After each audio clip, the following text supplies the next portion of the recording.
What's going on, everybody? We're here at PRI. I'm with my friend Tom at the ARP booth, and we have something pretty crazy sitting right behind us. Talk to me a little bit about it, Tom.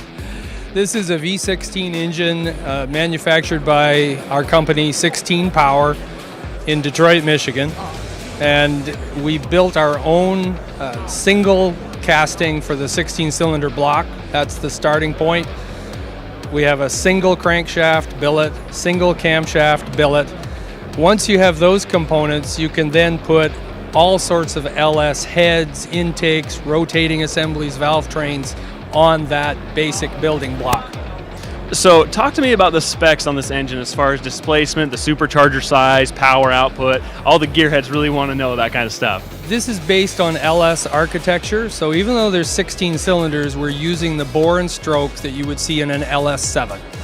So 4 1/8 bore, 4-inch stroke.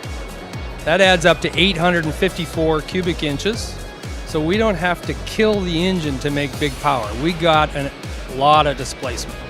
We've got really good LS cylinder heads with valve train that GM spent millions of dollars to develop, so why reinvent that wheel? When we made the block, we made it a little bit longer so that we could put 4 standard cylinder heads, 2 standard intake manifolds on the block.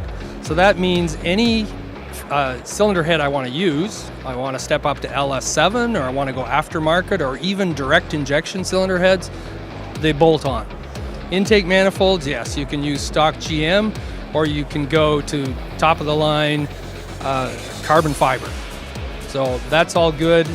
Superchargers are really just an intake manifold swap if you think about it. What we're using are Magnuson 2650 superchargers with the Eaton rotor pack.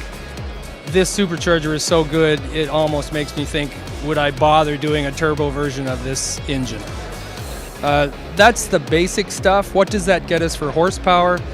This engine is 2,000 horsepower, 2,000 foot-pounds of torque, and we're not revving it really high to do that. The torque peak is at 4,500, horsepower peak is at 6,000. So the valve train is good to 7,000 or more, depending on which LS guy you talk to.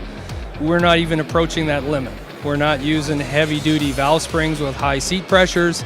Cam lift is very reasonable, so we're not stressing things.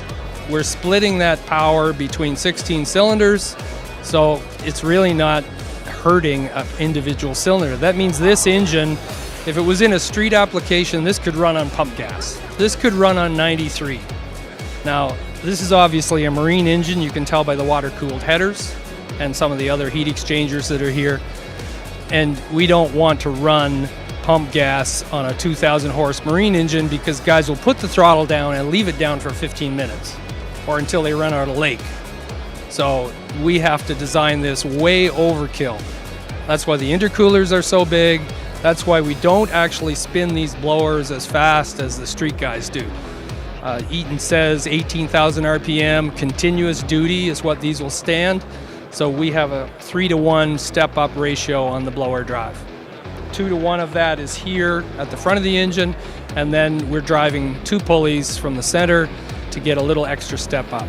So that means we're spinning these at 18,000 and could do that continuously according to the manufacturer. So that's our attitude. This is crazy, no question about it, but we're also conservative about the way we reach this crazy horsepower. That pretty well sums it up. And when you're putting together something like this, it's absolutely stunning to look at. There's a lot of cool stuff. How important is it to have fasteners that you can rely on inside and outside of the engine? It's extremely important. The very first stop that we made when we designed this engine is I phoned the guys at ARP and said, I'm going to need a main stud kit that isn't on your shelf because this is a whole new engine going into production. I've got 10 main webs. I've got 6 bolts per web. So there's 60 ARP bolts that hold a billet oil pan to this cast 16-cylinder block and capture a 16-cylinder billet crank. And that's the heart of the engine. So I know there's all kinds of beautiful ARP polished 12-point bling here, but the most important thing to us was a crank spinning happily in this block, and we went straight to ARP for that, and they gave us our own part number for that. Perfect. Tom, thank you so much for taking the time to give us the rundown on this engine. It's obviously really cool. If somebody wanted to find out more information on this setup, where can they go? Go to 16 Power Facebook page, just Google those 3 words and we'll be at the top of the list. You can find the 16 Power website the same way. You're going to find more information on the technical specs, and you're going to see dyno videos of our durability testing where you can hear this monster roar. I'm looking forward to it. I'm definitely going to check it out. And make sure to check out arp-bolts.com for any information on all the hardware on this engine. And make sure to stay tuned right here, Power Auto Media, for everything new coming out of PRI.